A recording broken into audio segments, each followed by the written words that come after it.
Hey, this is Rich over at TVP Live with another quick tips tutorials brought to you by Adobe Photoshop Elements Custom Tutorials Group. And let's jump right in with today's poster. I want to know how to whiten out this Varsity font.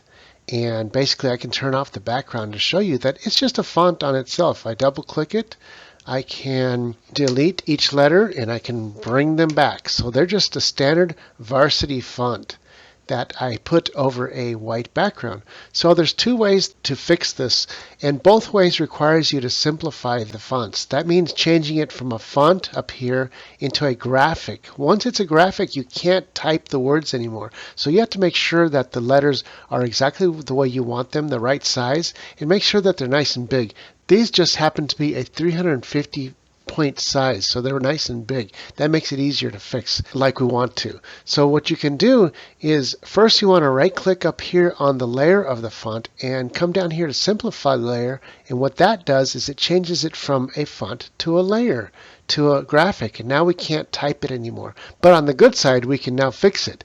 Now one way to do it is with the polygon tool. I'm going to create a new layer, and with that polygon tool, make sure it's down here on polygon lasso. What I would do is just trace out what I want to become white, which is that centerpiece. So I'm just going click, click, click, and you're making these marching ants at the end here when I double click.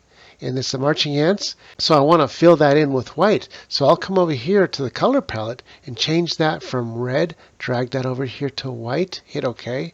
Now come over here and grab the paint bucket, and in that middle, make sure you're on a new blank layer. I just click right in there and it changes it to white. I'll do Control D to deselect, and it's easy as that. Then I could just take that layer and right click and merge it down.